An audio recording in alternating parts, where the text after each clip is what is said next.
जय नीम करोली महाराज। महाराज का हृदय बहुत कोमल था। चाहे कोई भी हो, वे सब पर कृपा ही करते थे। उनकी सारी लीलाओं में उनके करुणामय स्वभाव के ही दर्शन होते हैं। वे हमेशा हर जगह परोपकार ही करते रहे। उनकी खुद की ना कोई इच्छा थी और न ही अपना कोई कार्य।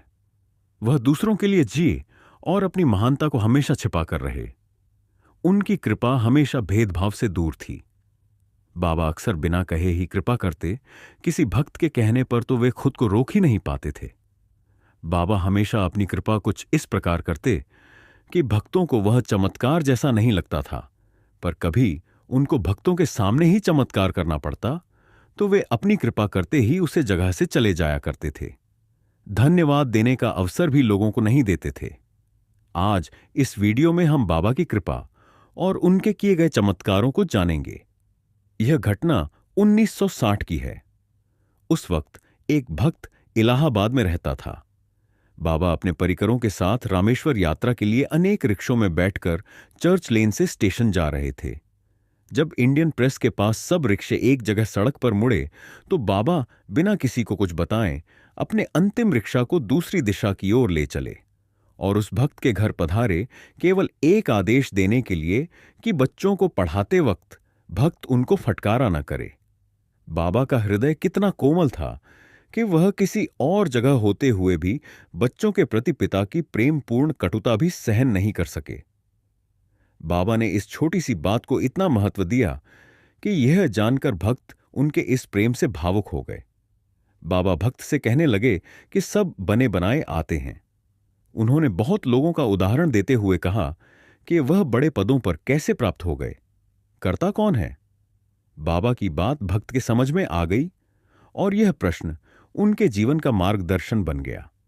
बच्चों की शिक्षा सहज रूप से उनके निजी परिश्रम से पूर्ण हुई और बाबा की कृपा से उन्हें बिना प्रतीक्षा और संघर्ष किया अच्छे पद प्राप्त हो गए।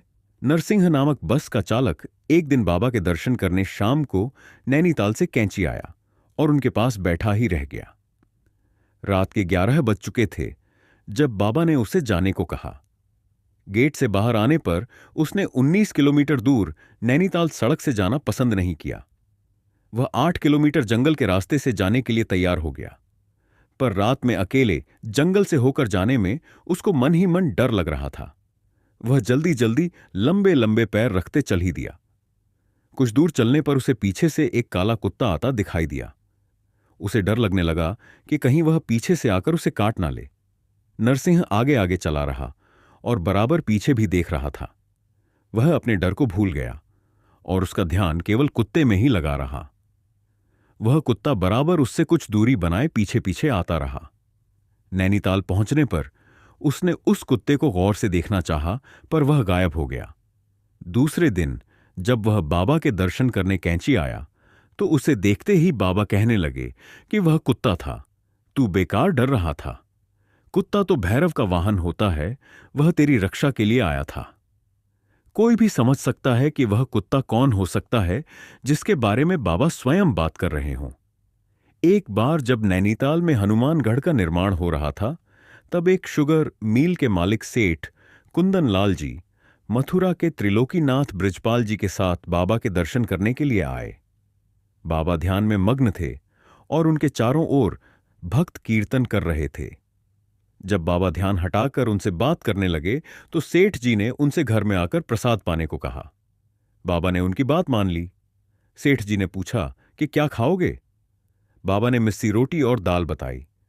सेठ जी को बाबा की इच्छा पसंद नहीं आई। वह बोले, मालपुआ और खीर बनवाऊंगा, कल जरूर आना। बाबा बोले, ठीक है, मालपुआ और खीर ही बना, कुत्तों का पेट भरेगा। अब जा, बहुत देर हो गई।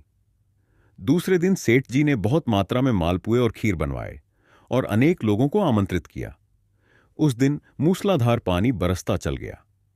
जो कार उन्होंने बाबा को लाने के लिए भेजी थी वह रास्ते में ही खराब हो गई और जो व्यक्ति उन्हें लेने हनुमानगढ़ पहुंच उसे वह वहां दिखाई नहीं दिए। यहां घर पर सब लोग इंतजार में बाहर बैठे रह गए। इतने में नहीं मालूम कैसे रसोई घर में 2 कुत्ते घुस आए। किसी ने उन्हें आते नहीं देखा था। वह मालपुए और खीर खाते रहे। बारिश के कारण किसी का ध्यान रसोई घर की ओर गया ही नहीं और कुत्तों ने सब बर्बाद कर दिया। आज के वीडियो में इतना ही। ऐसे ही और वीडियो के लिए चैनल को सब्सक्राइब कर लीजिए।